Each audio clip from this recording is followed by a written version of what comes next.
Hello student, good morning. Welcome back to another video. આપણે last lecture સુધીમાં મેન્ડેલિયનની અનિયમિતતાઓ વિશે ભણી ચૂક્યા છીએ અને આ મેન્ડેલિયનની અનિયમિતતાઓના અભ્યાસ પછી આપણે હવે રંગસૂત્રોની અનિયમિતતાઓ વિશે ભણવાનું છે. આ રંગસૂત્રોની અનિયમિતતાઓ ભણતા પહેલા આપણે મેન્ડેલિયનની અનિયમિતતાઓમાં કયા કયા રોગોનો સમાવેશ થાય છે એની ચર્ચા કરી લઈએ. તો રંગસૂત્રોની અનિયમિતતાઓમાં આપણે જોયું રંગ અંધતા, હિમોફિલિયા,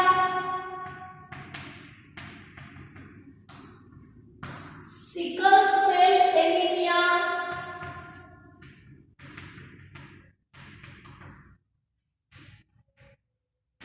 જેને આપણે પોઈન્ટ મ્યુટેશન પણ કહીએ છીએ. બંને વર્ડ યાદ રાખવાના છે.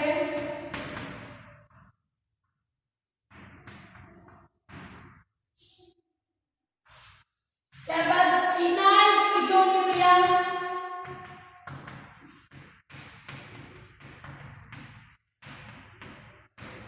અને લાસ્ટમાં થેલેસેમિયા.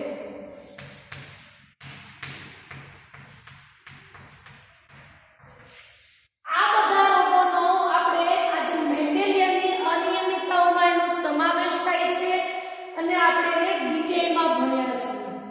હજુ એક રોગ છે જેને આપણે ડિટેલમાં નથી ભણ્યા પણ આપણી ટેક્સ્ટબુકમાં એનો ઉલ્લેખ કરેલો છે કે આ રોગનો સમાવેશ પણ મેન્ડેલિયનની અનિયમિતતાઓમાં થાય છે અને એ રોગનું નામ છે સિસ્ટિક ફાઇબ્રોસિસ.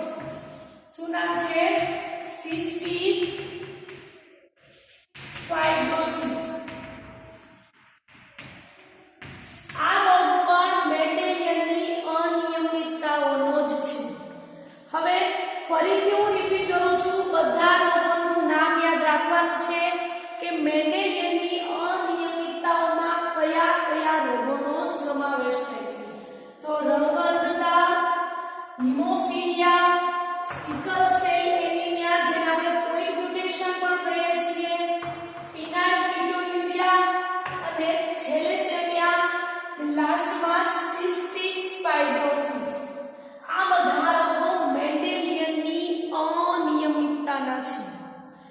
એક્ઝામમાં સેપરેટલી પણ પૂછી શકે યા તો એવી રીતે પણ પૂછી શકે મેન્ડેલિયનની અનિયમિતતાના રોગો સમજાવો.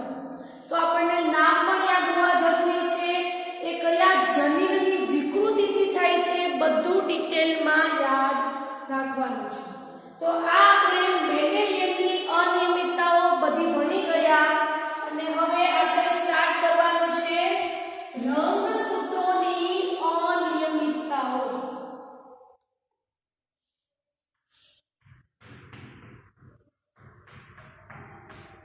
રંગસૂત્રોની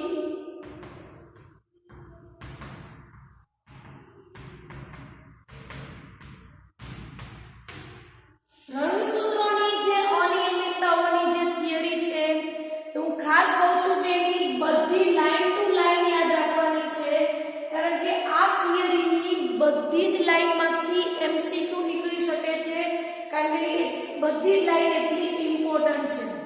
તો આ થિયરીની બધી લાઈન ઉપર વધુ ભાર મૂકી અને વધુ એની ઉપર ધ્યાન આપવાનું છે ખાસ કહું છું અને સ્પેશિયલી એમસીક્યુ માટે.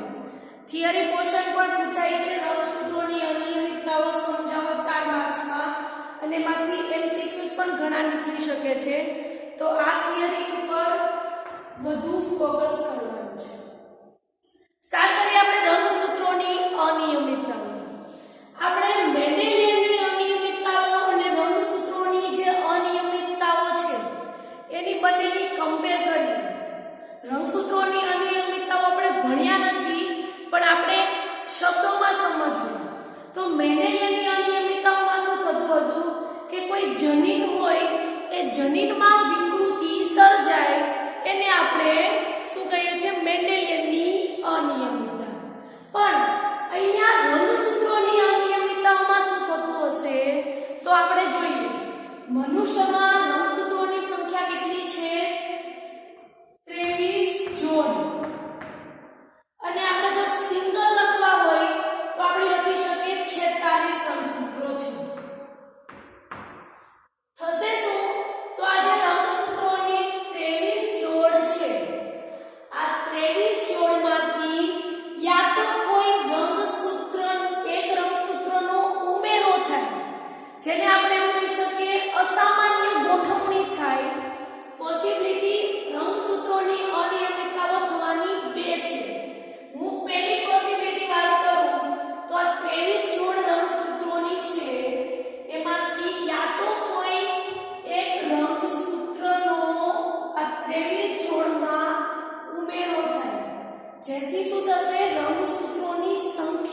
વધી જશે.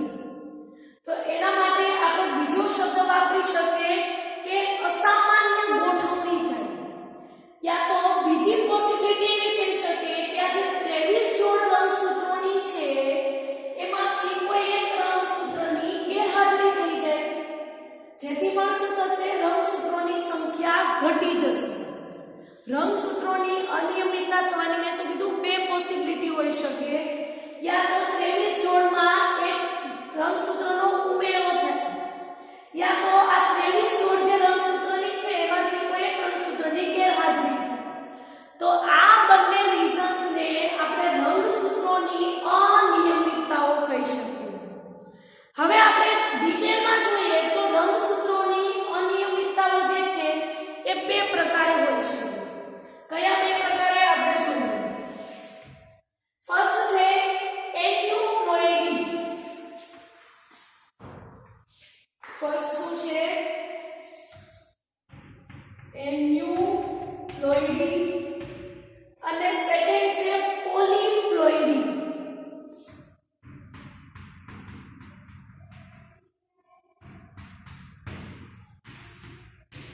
હું રંગસૂત્રની અનિયમિતતાઓના રોગોની વાત નથી કરતી. અત્યારે હું એવું કહું છું કે રંગસૂત્રની અનિયમિતતાઓ બે પ્રકારે થઈ શકે છે. કયા કયા બે પ્રકાર? તો એમાં છે એન્યુપ્લોઇડી અને બીજું છે પોલીપ્લોઇડી. બંને વર્ડનો મતલબ સમજો. એન્યુનો મતલબ થાય એક. એન્યુનો મતલબ શું થાય? એક. પ્લોઇડીનો મતલબ શું થાય? તો પ્લોઇડીનો મતલબ થાય રંગસૂત્રની જોડ. તો રંગસૂત્રની જોડ. અહીંયા જોઈએ પોલીપ્લોઇડીમાં તો પોલીનો મતલબ થાય ઘણી બધી. જે આપણને ખ્યાલ છે પોલીનો મતલબ થાય ઘણી બધી અને પ્લોઇડીનો મતલબ થાય રંગસૂત્રની જોડ. ઓકે, તો આ એન્યુપ્લોઇડી અને પોલીપ્લોઇડી કેવી રીતે થાય છે આપણે જોઈએ. ફર્સ્ટ આપણે એન્યુપ્લોઇડીની ચર્ચા કરીએ. એન્યુનો મતલબ એક, પ્લોઇડીનો મતલબ રંગસૂત્રની જોડ. થશે શું? તો જ્યારે કોષ વિભાજન થતો હોય છે, આપણે ધોરણ 11 નું જે 10મા નંબરનું ચેપ્ટર આવતું એને યાદ કરીએ. તમને એ ચેપ્ટર થોડું બોરિંગ લાગ્યું હશે, પણ એ ચેપ્ટર ખૂબ જ ઇમ્પોર્ટન્ટ છે ધોરણ 11 માટે પણ અને ધોરણ 12 માટે પણ. તો આપણે એને યાદ કરીએ તો એમાં આવતી આપણે પૂર્વાવસ્થા, ભાજનાવસ્થા, ભાજનોત્તરાવસ્થા અને અંત્યાવસ્થા. તો કોષ વિભાજન થવું હોય, આ સપોઝ કોષ છે અને મનુષ્યના કોષને વિભાજન દરમિયાન એકમાંથી બે કોષોમાં નિર્માણ થવું હોય, અથવા એક કોષમાંથી બે કોષમાં વિભાજન થવું હોય તો એ કોષને કેટલા તબક્કાઓમાંથી પસાર થવું પડે છે? તો એ તબક્કાને પૂર્વાવસ્થા, ભાજનાવસ્થા, ભાજનોત્તરાવસ્થા અને અંત્યાવસ્થા, આ બધા તબક્કાઓમાંથી એને પસાર થવું પડે છે. ત્યારે એક કોષમાંથી બે કોષોનું વિભાજન થાય છે.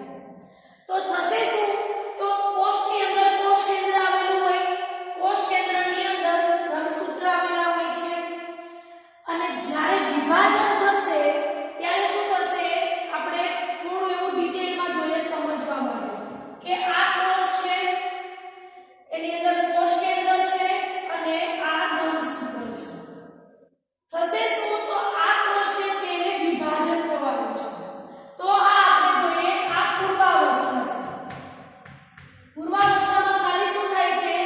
કોષ કેન્દ્ર પટલ દ્રશ્યમાન નથી થતું. મતલબ કે આપણે એવું કહી શકીએ પૂર્વાવસ્થાની જ્યારે આપણે માઇક્રોસ્કોપમાં સ્લાઇડ જોઈએ તો આપણે કોષ કેન્દ્ર પટલ દેખાતું નથી, કારણ કે પૂર્વાવસ્થામાં કોષ કેન્દ્ર પટલ અદૃશ્ય થઈ જાય છે. ત્યારબાદ શું થશે? તો આ જે પૂર્વાવસ્થા પછી ભાજનાવસ્થા આવશે. ભાજનાવસ્થામાં શું થાય કે આ જે રંગસૂત્રો જે છે એની ગોઠવણી વિષુવવૃત્તીય તલ અથવા તો મધ્યસ્થ પટ્ટિકા પર થાય. અહીંયા આપણે સમજવા માટે લખીએ કે અહીંયા બે રંગસૂત્રો છે.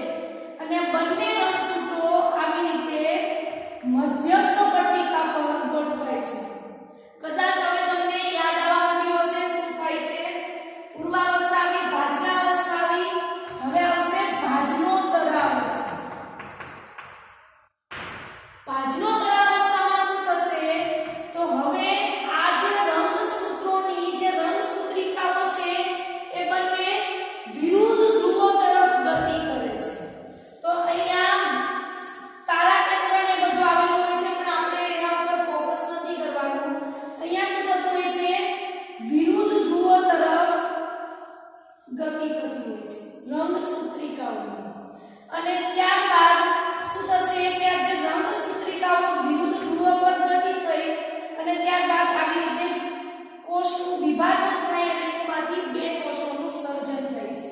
આ થઈ એક સામાન્ય વ્યક્તિઓમાં કોષ વિભાજનની પ્રક્રિયા.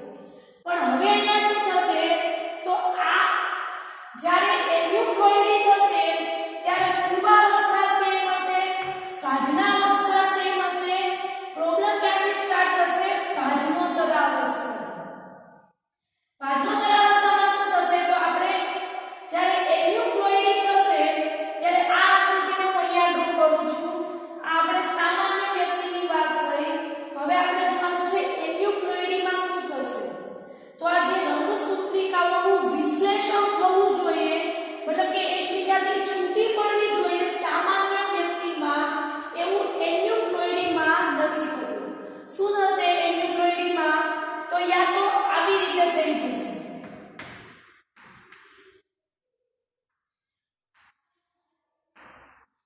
શું થશે? આ જે બે રંગસૂત્રિકાથી અહીંયા જોડાય છે અને આ બે રંગસૂત્રો નીચે આવે છે, બંને વિરુદ્ધ ધ્રુવો તરફ ગતિ કરે છે.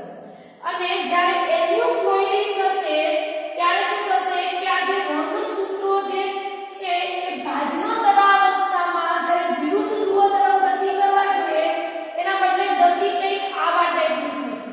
અહીંયા એક વધારાનું રંગસૂત્ર જે છે એ જોડાઈ જાય છે અને અહીંયા એક ઓછું રંગસૂત્ર જોવા મળે છે. તો એવું કહી શકીએ યા તો એક રંગસૂત્રનો વધારો થાય યા તો એક રંગસૂત્ર જે છે એનો ઘટાડો થાય અથવા તો ગેરહાજરી જોવા મળે. એને આપણે એન્યુપ્લોઇડી કહીએ છીએ. અહીંયા એન્યુનો મતલબ થાય એક, યા તો એક રંગસૂત્રનો ઉમેરો થવો યા તો એક રંગસૂત્રનો ઘટાડો થવો, જેને આપણે એન્યુપ્લોઇડી કહીએ છીએ. આ થિયરી કદાચ તમે એ ધોરણ 11 ના 10મા ચેપ્ટરમાં આ બધી અવસ્થાઓ સરખી સમજ્યા હશો તો તમને અત્યારે અહીંયા સમજાઈ ગયું હશે.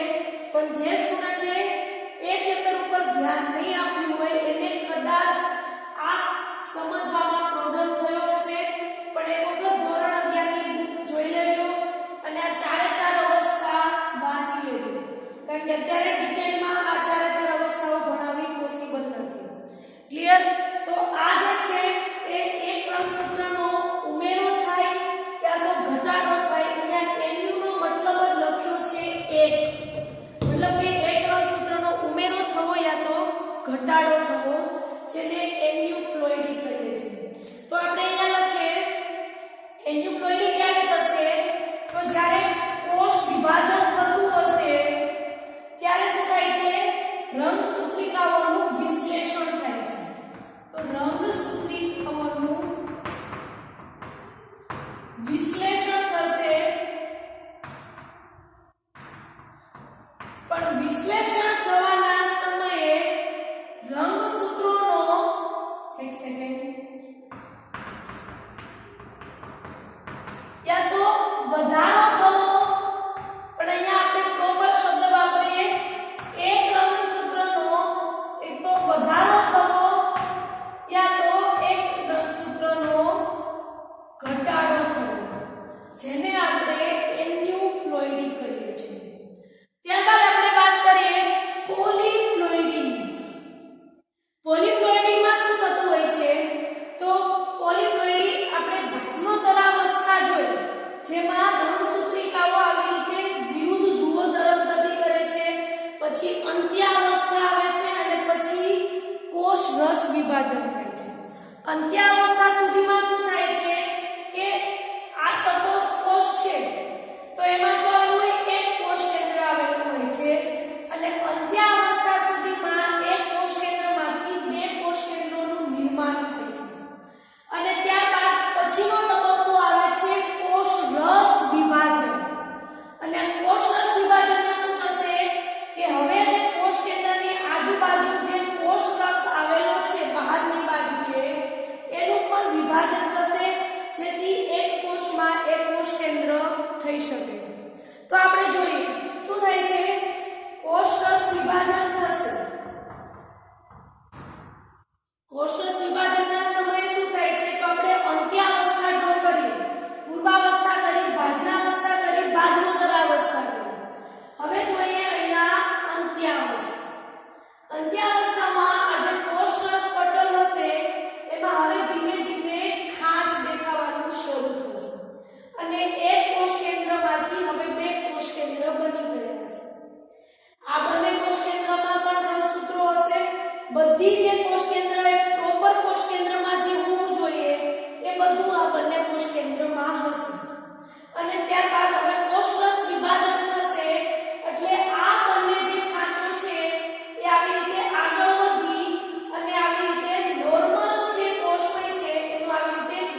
જેથી શું થશે, કોષની અંદર રંગસૂત્રોનો સમૂહ અથવા તેના માટે બીજો શબ્દ છે રંગસૂત્રોનું જૂથ જે છે એ આખું અહીંયા બની જાય છે.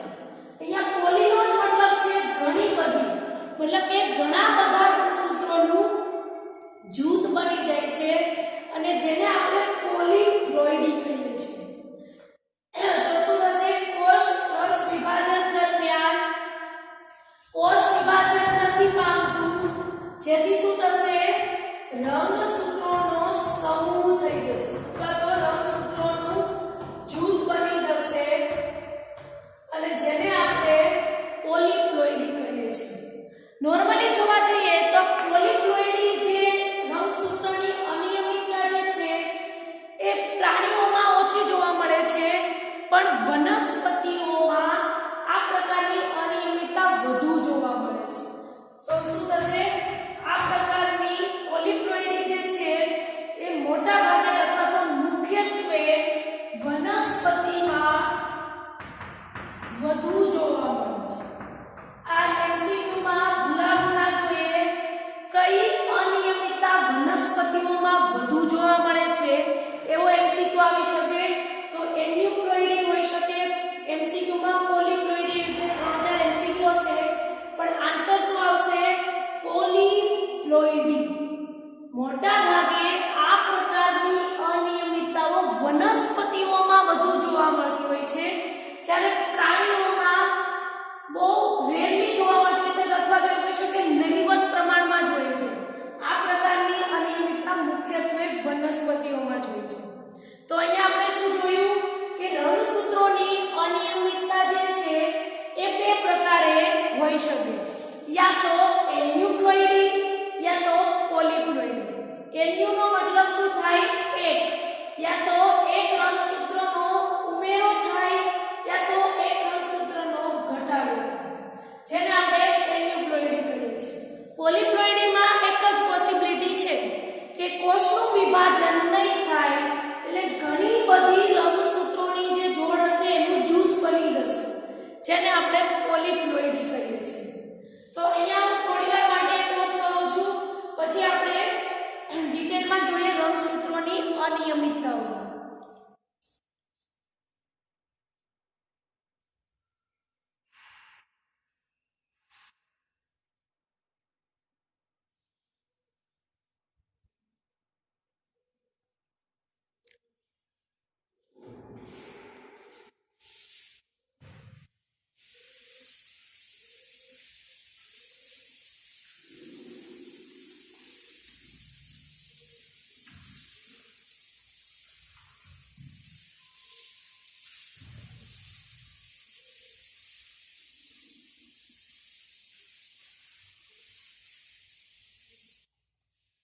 આ જે પાંચમો ચેપ્ટર છે એની રંગસૂત્રોની અનિયમિતતાઓ આ છેલ્લી થિયરી છે અને આ ચેપ્ટરનો આપણે આજનો લેક્ચર જે છે લાસ્ટ લેક્ચર છે.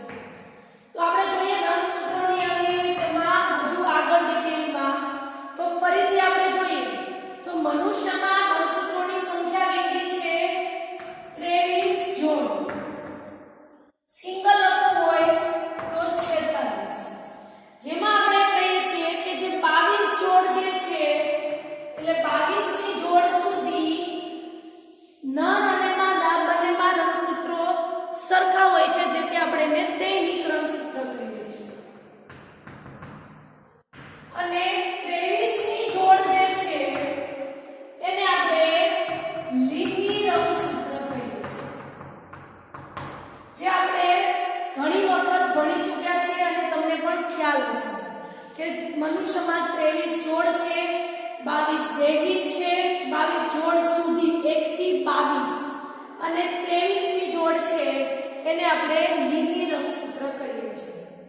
હવે શું થશે, તો ક્યારેક એવું બની શકે કે રંગસૂત્રો જે છે એની જે જોડ હોય છે એમાં એક વધારાની જોડનો ઉમેરો થાય, જેને આપણે ટ્રાઇસોમી કહીએ છીએ.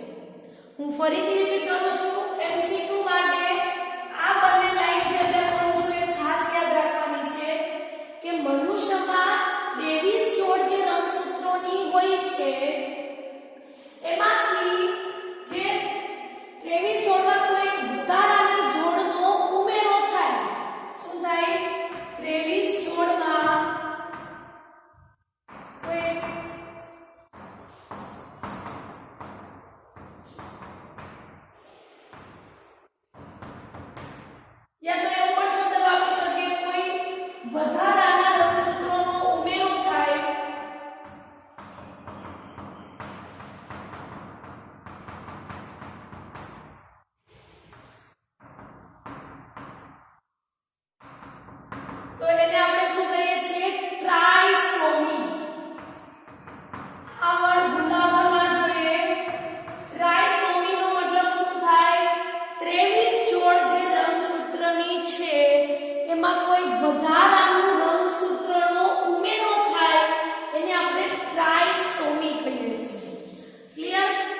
જેના લીધે આપણને ગંભીર રોગ થઈ શકે છે. શું થાય છે? યા તો 23 જોડમાં કોઈ વધારાના રંગસૂત્રની જોડનો ઉમેરો થાય, યા તો એક વધારાના રંગસૂત્રની જોડમાં ઘટાડો થાય, અથવા તો એવું કહી શકીએ ટ્રાયસોમી થાય કે મોનોસોમી થાય, જેના લીધે આપણને ગંભીર રોગો થઈ શકે છે. કેવા ગંભીર રોગો થઈ શકે છે? તો Turner syndrome, down syndrome and third છે જેનું નામ છે ક્લાઇનફેલ્ટર સિન્ડ્રોમ અથવા તો ક્લાઇનફેલ્ટર સિન્ડ્રોમ. આવા બધા સિન્ડ્રોમ થવાની શક્યતાઓ થતી હોય છે રંગસૂત્રની અનિયમિતતાઓના કારણે. તો આવા બધા રોગો પેદા થાય છે. એ રોગો વિશે આપણે ભણીએ.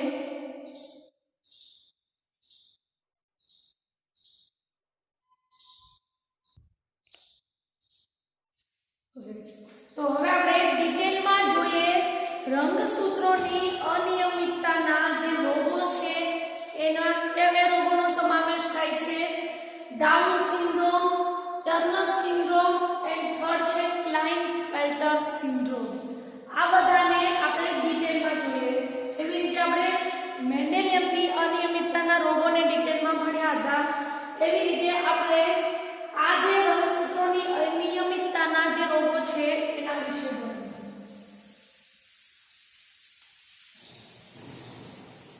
ટ્રાયસોમી અને મોનોસોમી બંને વર્ડ વચ્ચે મિસ્ટેક ના થાય અને બંને વર્ડનો પ્રોપર મતલબ શું થાય છે એ હજુ એક વખત રિપીટ કરું છું. ખાસ યાદ રાખજો, એક જોડનો ઉમેરો થાય તો ટ્રાયસોમી અને એક જોડનો ઘટાડો થાય અથવા તો ઘટ પડે એને મોનોસોમી કહેવાય છે. આ બંને ડિફરન્ટ સમજી લેવાનું છે સરખું.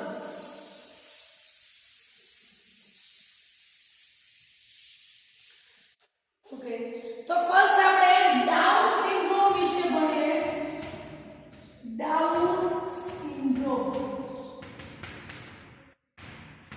હવે આ જે રોગો છે એ 2 માર્ક્સમાં પણ પૂછાઈ શકે અને 4 માર્ક્સમાં બધા રોગો પણ પૂછાઈ શકે, એટલે પોસિબિલિટી ઘણી છે.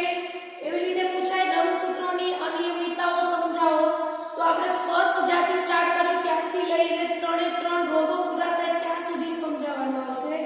યા તો એવી રીતે પણ પૂછાઈ શકે રંગસૂત્રોની અનિયમિતતાના રોગો સમજાવો. તો એમાં માત્ર આપણે 3 રોગો જ સમજાવવાના થશે. અને યા તો 2 માર્ક્સમાં પૂછાય તો આ જે રોગો જે છે એને સેપરેટલી પણ પૂછી શકે છે કે ડાઉન સિન્ડ્રોમ સમજાવો, યા તો પૂછે ટર્નર સિન્ડ્રોમ સમજાવો, યા તો ક્લાઇનફેલ્ટર સિન્ડ્રોમ સમજાવો. તો એવી રીતે પણ ક્વેશ્ચન પૂછાઈ શકે. તો આપણે બધી રીતે પ્રિપેર કરવાનું છે. સ્ટાર્ટ કરીએ કે ડાઉન સિન્ડ્રોમમાં શું થાય છે અને ડાઉન સિન્ડ્રોમ જે રંગસૂત્રોની અનિયમિતતા જે છે એની શોધ કોણે કરી, મતલબ કે આ રોગ સૌપ્રથમ કોણે જોયો. તો આપણે જોઈએ કે આ રોગ જે છે મતલબ કે આ પ્રકારની આનુવંશિકતાની ખામીવાળો રોગ. અહીંયા વર્ડ સરખો સમજવાનો છે, એવું લખ્યું છે આનુવંશિકતાની ખામીવાળો રોગ. એનો મતલબ એવો થયો કે જે વ્યક્તિને ડાઉન સિન્ડ્રોમ હશે અથવા તો જે પિતૃને ડાઉન સિન્ડ્રોમ હશે એની સંતતિમાં પણ આ ડાઉન સિન્ડ્રોમ રોગ આવી શકે. વર્ડ શું આપેલો છે? આનુવંશિકતા. મતલબ કે પેઢી દર પેઢી એ લક્ષણો સંતતિમાં ઉતરી આવશે. તો અહીંયા જોઈએ ડાઉન સિન્ડ્રોમમાં શું હશે? તો આ પ્રકારનો જે આનુવંશિકતાનો રોગ છે એ સૌપ્રથમ કોણે જોયો હતો? તો 1886 માં લેંગડન ડાઉન દ્વારા આ રોગ શોધવામાં આવ્યો. કોના દ્વારા? લેંગડન ડાઉન.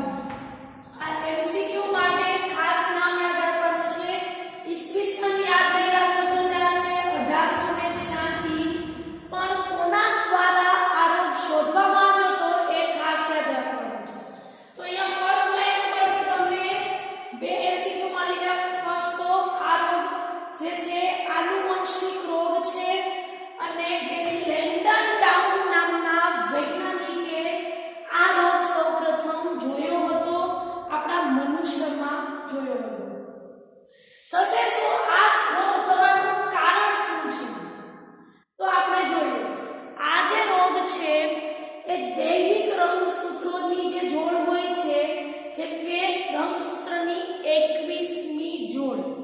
આ 21મી જોડ જે છે એમાં 21મા નંબરનું જે રંગસૂત્ર છે એમાં શું થાય છે? વધારાના રંગસૂત્રોનો ઉમેરો થાય છે.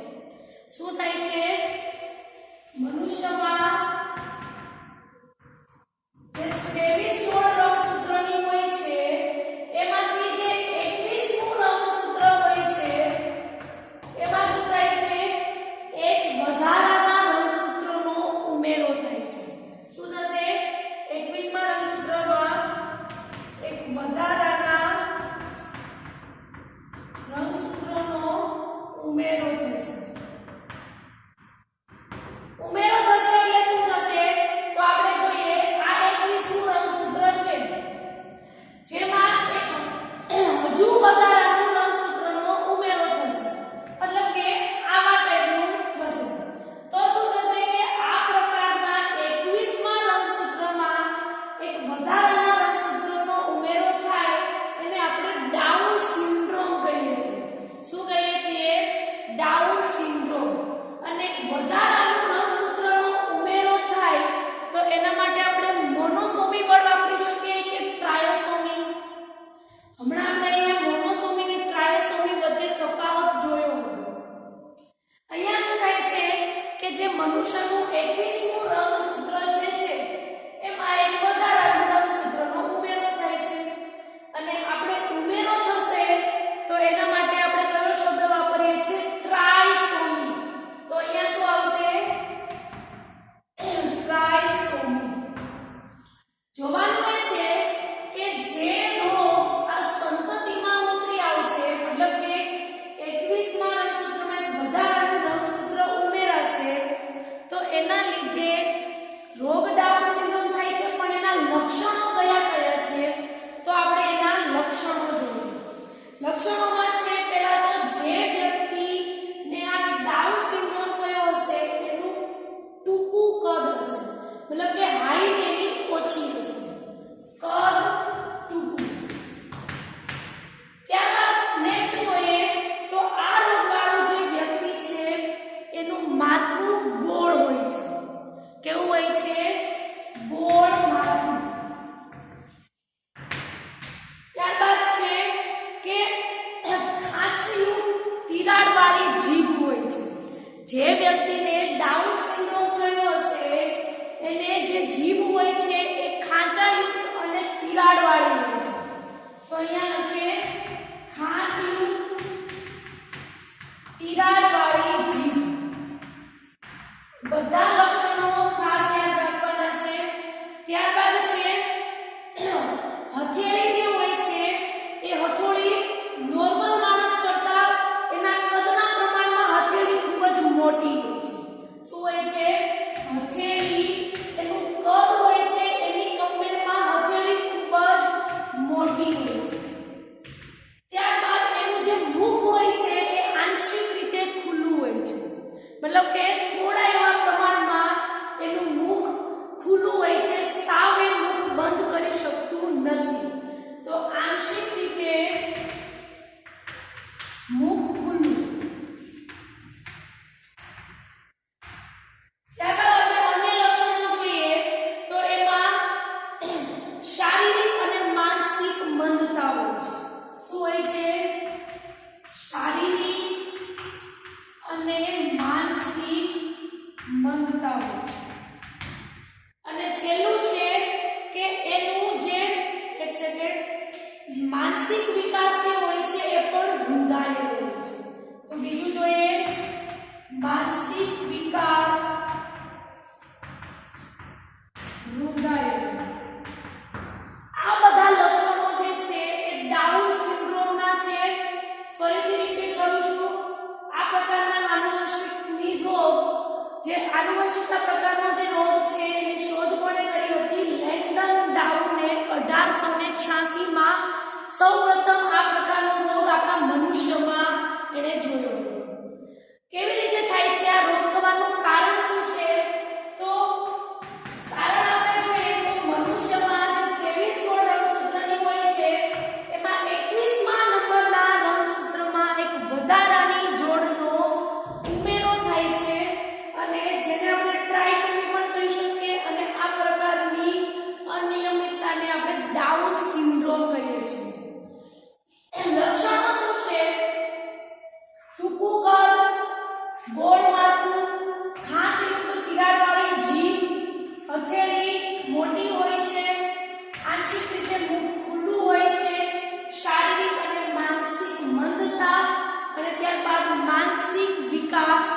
રૂંધાયેલો હોય છે.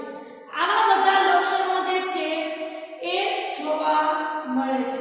તો થોડી વાર માટે વિડિયો પોઝ કરું છું, પછી આપણે ક્લાઇન્ટફેલ્ટર્સ સિન્ડ્રોમ વિશે ભણીએ.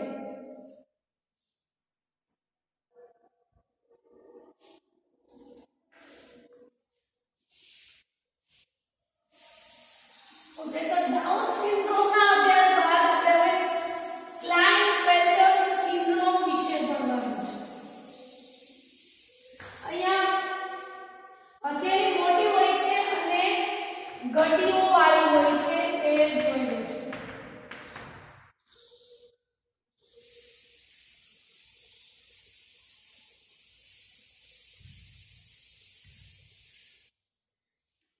ઓકે, તો ડાઉન સિન્ડ્રોમ જે રંગસૂત્રની અનિયમિતતાથી થતો રોગ છે, એનું આપણે થવાનું કારણ અને લક્ષણો જોયા બાદ નેક્સ્ટ આપણે જોવાનું છે ક્લાઇન્ટફેલ્ટર્સ સિન્ડ્રોમ.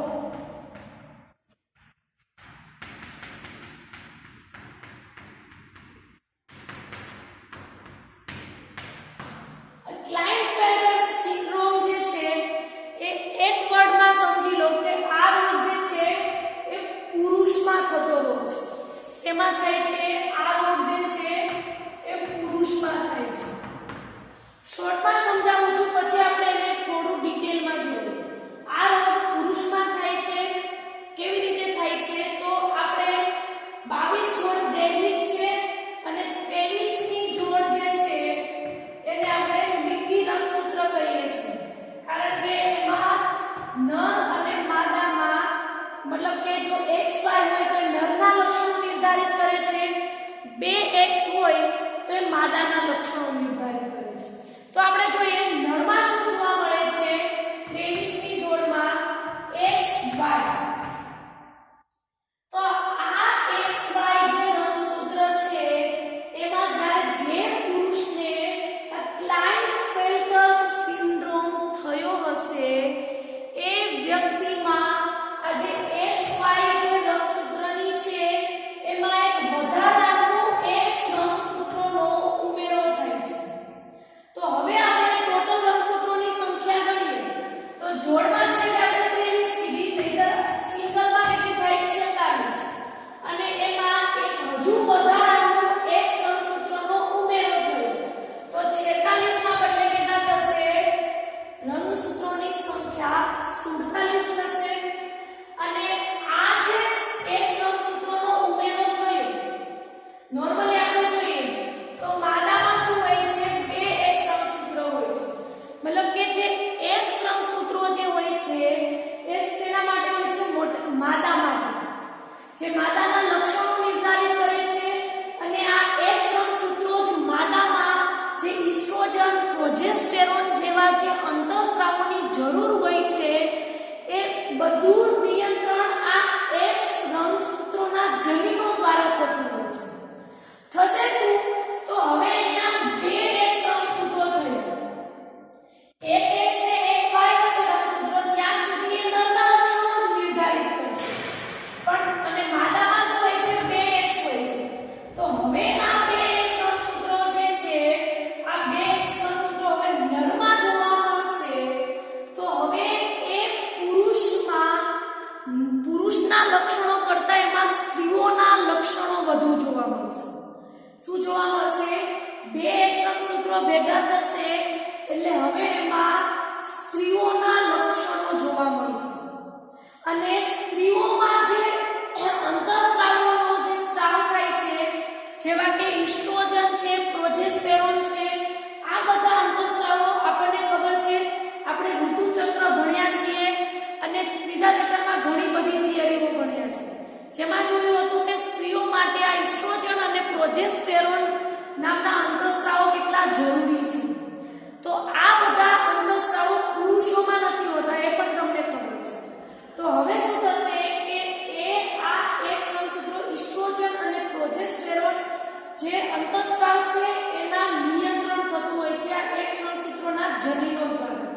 તો હવે એ બધા અંતઃસ્રાવો નરમાં જોવા મળશે. એટલા માટે હવે આ જે નર છે એમાં શું જોવા મળે છે? સ્ત્રીઓ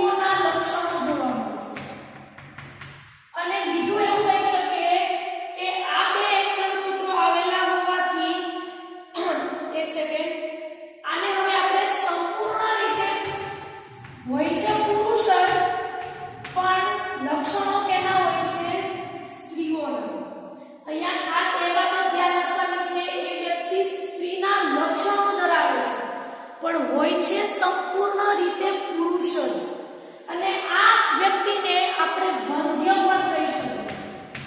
શું કહી શકીએ? વંધ્ય પણ કહી શકીએ. ઓકે, તો હજુ અહીંયા હું બે લાઈન પર વધુ ફોકસ કરું છું.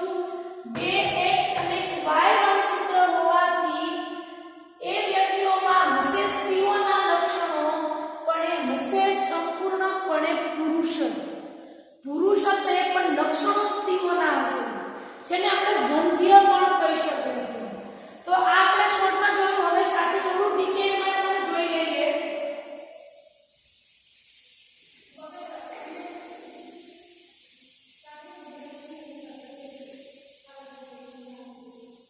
ઓકે, તો આ જે ક્લાઇનફેલ્ટર સિન્ડ્રોમ, આ પ્રકારની આનુવંશિકતા થવાનું કારણ એ છે કે એક વધારાનું એક્સ રંગસૂત્રનું ઉમેરો થાય છે. વધારાનો એક્સ રંગસૂત્રનો ઉમેરો ક્યાં થાય છે? તો આપણે જોઈએ નરનું લિંગી રંગસૂત્ર કયું હોય છે? XY હોય છે. જેમાં હવે શું થશે? એક વધારાનો એક્સ રંગસૂત્રનો ઉમેરો થશે. એક વધારાનો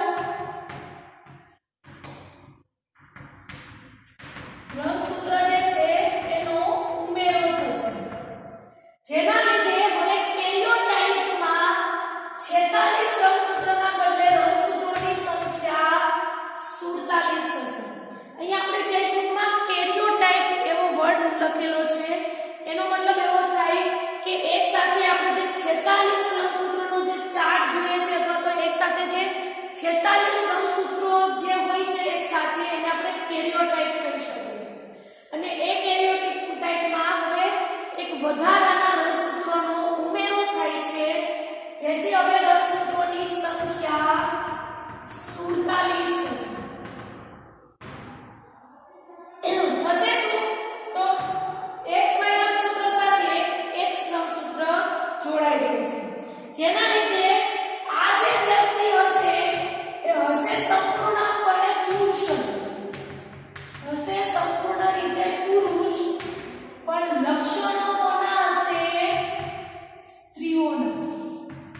લક્ષણો કોના હશે? સ્ત્રીના. કેવા લક્ષણો? તો આપણે જોઈએ માતાના લક્ષણો, જેવા કે સ્તનનો વિકાસ થવો. ત્યારબાદ બીજું છે સ્તનનો વિકાસ થાય છે પણ અલ્પ વિકસિત હોય છે. નોર્મલ સ્ત્રીમાં જેટલો સ્તનનો વિકાસ થતો હોય છે એટલો વિકાસ નહીં થાય, પણ અલ્પ પ્રમાણમાં સ્તનનો વિકાસ થાય છે. તો અલ્પ વિકસિત સ્તન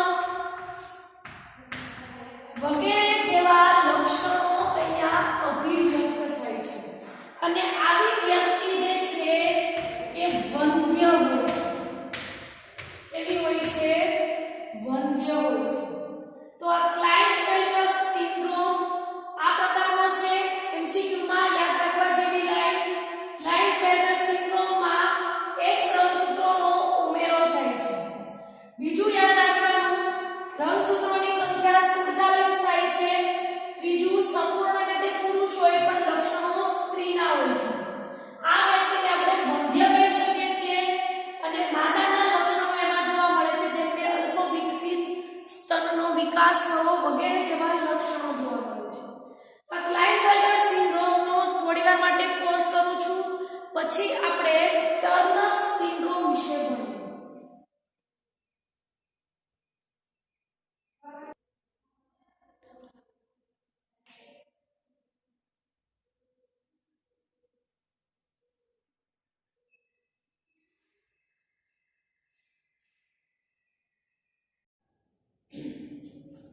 ઓકે, તો આપણે ક્લાઇનફેલ્ટર સિન્ડ્રોમ જે રંગસૂત્રોની અનિયમિતતાથી થતો રોગ છે એના વિશે માહિતી લીધી કે આ ક્લાઇનફેલ્ટર સિન્ડ્રોમ જે છે એ થવાનું કારણ શું છે, આ ક્લાઇનફેલ્ટર સિન્ડ્રોમના લક્ષણો શું છે, આ બધી આપણે ચર્ચા કરી. નેક્સ્ટ આપણે આ રંગસૂત્રોની અનિયમિતતાથી થતો એક અન્ય રોગ ભણવાનો છે, જેનું નામ છે ટર્નર્સ સિન્ડ્રોમ. આ ટર્નર્સ સિન્ડ્રોમમાં આપણે એ જોવાનું છે કે આ રોગ શેમાં જોવા મળે છે, આ ટર્નર સિન્ડ્રોમ થવાનું કારણ શું છે, એના લક્ષણો શું છે, આ બધી આપણે ચર્ચા કરવાની છે. તો સ્ટાર્ટ કરીએ. રંગસૂત્રોની અનિયમિતતાથી થતો એક અન્ય રોગ જેનું નામ છે ટર્નર સિન્ડ્રોમ. આ ટર્નર સિન્ડ્રોમ જે રોગ છે આપણે કમ્પેર કરીએ ક્લાઇનફેલ્ટર સિન્ડ્રોમ સાથે, તો જેવી રીતે ક્લાઇનફેલ્ટર સિન્ડ્રોમ પુરુષોમાં જોવા મળતો હતો, એવી રીતે આ ટર્નર સિન્ડ્રોમ જે રોગ છે એ સ્ત્રીઓમાં જોવા મળે છે. શેમાં જોવા મળે છે? સ્ત્રીઓમાં. હું ફરીથી રિપીટ કરું છું. જેવી રીતે ક્લાઇનફેલ્ટર સિન્ડ્રોમ પુરુષોમાં જોવા મળે છે, એવી રીતે આ ટર્નર સિન્ડ્રોમ જે છે એ સ્ત્રીઓમાં જોવા મળે છે. ફર્સ્ટ આપણે એ જોઈએ કે આ ટર્નર સિન્ડ્રોમ થવાનું કારણ શું છે. આપણે કારણ જોઈએ. કારણ જો હોય તો પહેલા આપણે રંગસૂત્રોની સંખ્યા લખવી પડે. તો મનુષ્યમાં રંગસૂત્રોની સંખ્યા 23 જોડ છે, અને જો સિંગલમાં લખવું હોય તો 46. થશે શું? તો આપણે ખબર છે કે 22 જોડ જે છે એ નર અને માદા બધામાં સરખી હોય છે, જેને આપણે દૈહિક રંગસૂત્ર કહીએ છીએ. અને આ 23મી જોડ જે છે, આ 23મી જોડને આપણે લિંગી રંગસૂત્ર કહીએ છીએ, જે નર અને માદા બંનેમાં જુદી જુદી હોય છે. નરમાં XY, માદામાં એક જોડ X હોય છે. નરમાં આપણે જોયું હતું ક્લાઇનફેલ્ટર સિન્ડ્રોમમાં કે નરમાં જે 23મી જોડમાં જે XY આવેલા હોય છે રંગસૂત્ર, એમાં એક વધારાનું X રંગસૂત્ર ઉમેરાય છે, જેથી કેરિયોટાઇપમાં રંગસૂત્રોની સંખ્યા 47 થઈ જાય છે. અને નરમાં 2 X રંગસૂત્રો હોવાથી એ હોય છે પુરુષ, પણ એના લક્ષણો બધા માદાના જોવા મળે છે. અને આમ કહેવા જઈએ તો એ પુરુષને વંધ્ય કહેવાય છે, અથવા તો એ ક્લાઇનફેલ્ટર સિન્ડ્રોમ વાળો જે વ્યક્તિ છે એ વંધ્ય હોય છે. સેમ એને રિલેટેડ ટર્નર સિન્ડ્રોમ વિશે છે, પણ આ સ્ત્રીઓમાં જોવા મળે છે. બીજો એક પણ તફાવત છે. તો ક્લાઇનફેલ્ટર સિન્ડ્રોમમાં શું થતું હતું? એક વધારાનું રંગસૂત્રનો ઉમેરો થતો હતો. અહીંયા શું થશે એ જોઈએ. તો સ્ત્રીઓમાં શું હોય છે? 23 નર અને માદા બધામાં 23 જોડ જ હોય છે, પણ 23મી જોડ જે છે એને આપણે લિંગી રંગસૂત્ર કહીએ છીએ. અને જેમાં માદામાં 2X રંગસૂત્ર આવેલું છે. આ આપણે વાત કરીએ સામાન્ય સ્ત્રીની. એક સામાન્ય સ્ત્રી હશે, એમાં 23મી જોડ રંગસૂત્રની હશે, તો એમાં એક જોડ રંગસૂત્ર X ના આવેલા હશે. થશે શું? તો જે વ્યક્તિને ટર્નર સિન્ડ્રોમ થયો હશે, એમાં આ એક X રંગસૂત્ર જે છે એ ઘટી જાય છે. અથવા તો એવું કહી શકીએ કે એક X રંગસૂત્રની ગેરહાજરી હોય છે. શું થઈ જાય છે? એક ગેરહાજર હોય છે. જેથી રંગસૂત્રોની સંખ્યા હવે કેટલી થશે? તો પહેલા 46 હતી. 46 કઈ હતી? જ્યારે 2X રંગસૂત્રો હતા ત્યારે. હવે શું થશે? તો 23મી જોડનું જે X રંગસૂત્ર છે એ ગેરહાજર થઈ જાય છે, જેના લીધે રંગસૂત્રોની સંખ્યા હવે 45 થઈ જશે. અને અહીંયા આપણે આવું લખી શકીએ X4. હવે અહીંયા જોઈએ તો જ્યારે 2X રંગસૂત્રો જ્યારે માદામાં હશે, ત્યારે જે માદાના લક્ષણો નિર્ધારિત કરે છે, અને આ બંને X રંગસૂત્રોના જનીનો ત્યારે એ શું કરતા હોય છે? આપણે જે અંતઃસ્રાવની જરૂર છે એ બધાનું ત્યાં નિયંત્રણ થતું હોય છે. થશે શું? તો એક રંગસૂત્ર તો ગેરહાજર થઈ ગયું. તો આના લીધે જે સ્ત્રીઓનું જે અંડપિંડ હોય છે એ અલ્પ વિકસિત થઈ જાય છે. અને અંડપિંડ અલ્પ વિકસિત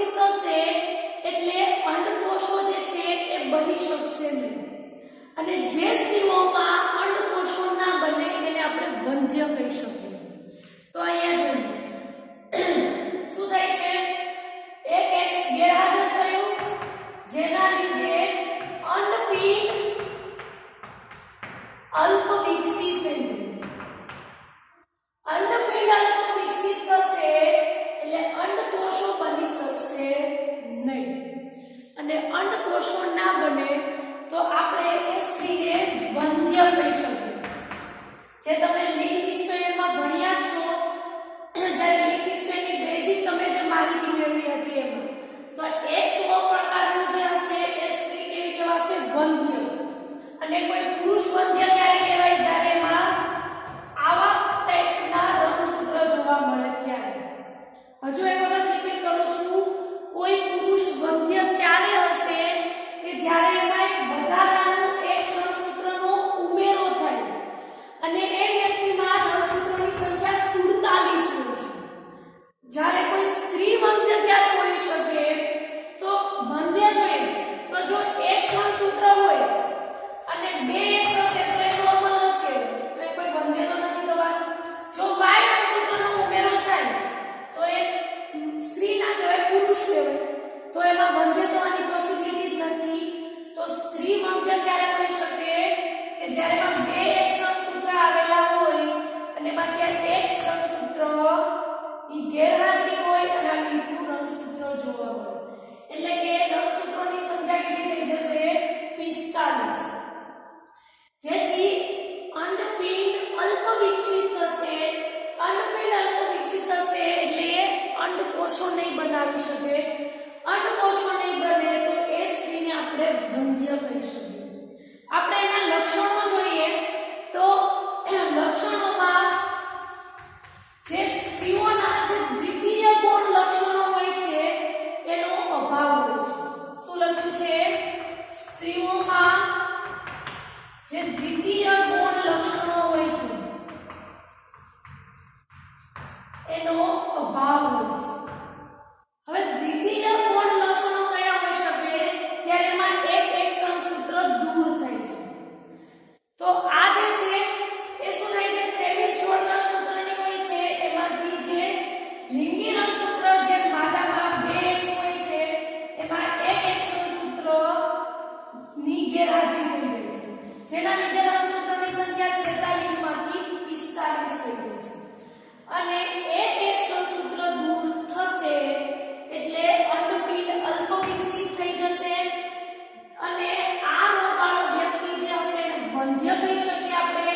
અને એના લક્ષણો એ છે કે જે સ્ત્રીઓમાં જે દ્વિતીય ગુણ લક્ષણો હોય છે એનો અભાવ હોય છે.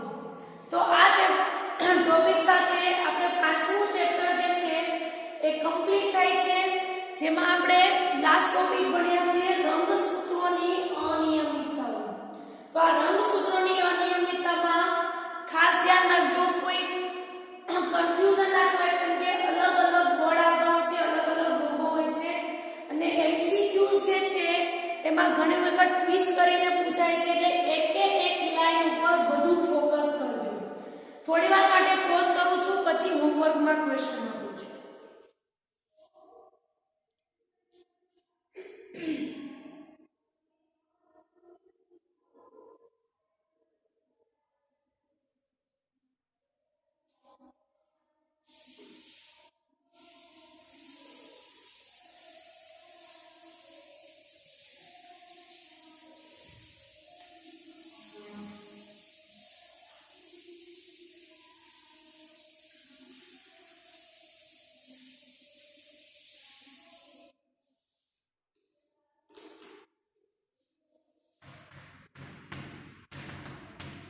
હોમવર્કમાં ક્વેશ્ચન છે રંગસૂત્રોની અનિયમિતતા એટલે શું?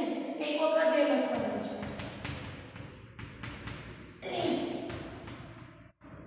રંગસૂત્રની અનિયમિતતાની વ્યાખ્યા લખવાની છે.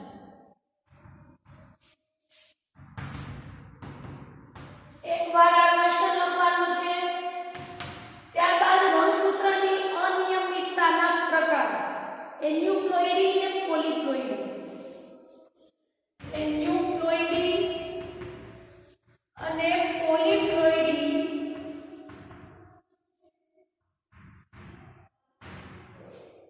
શબ્દ સમજાવો. આ ક્વેશ્ચન બે વાર લખવાનો છે. પછી ત્રીજો ક્વેશ્ચન છે ટ્રાઇસોમી અને મોનોસોમી. શબ્દ સમજાવો.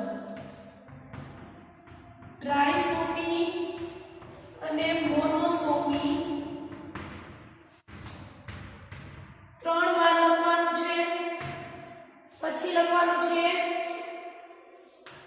ડાઉન સિન્ડ્રોમ, ક્લાઇનફેલ્ટર સિન્ડ્રોમ,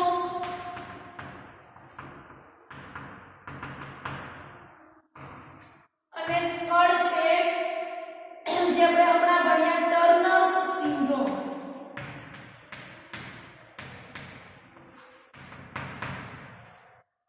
આ બધા વિશે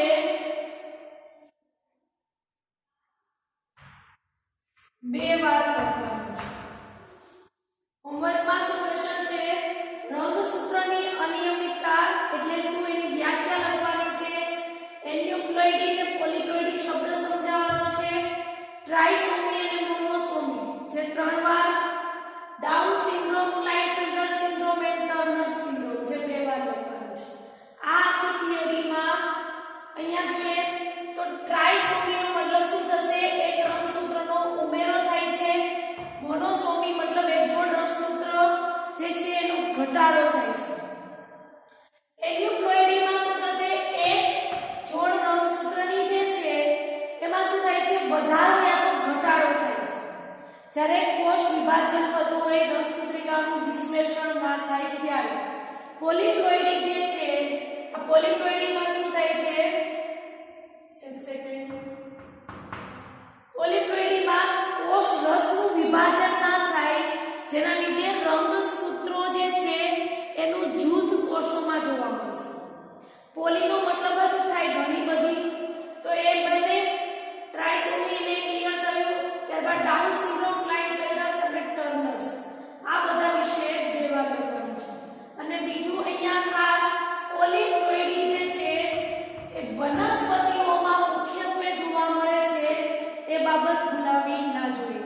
તો અહીંયા તમારું પાંચમું ચેપ્ટર કમ્પ્લીટ થાય છે. પાંચમા ચેપ્ટર ઉપર આમ જોવા જઈએ તો પાંચમું અને છઠ્ઠું આ બંને ચેપ્ટર ઉપર ગુજરાત બોર્ડે વધુ ભાર મૂક્યો છે.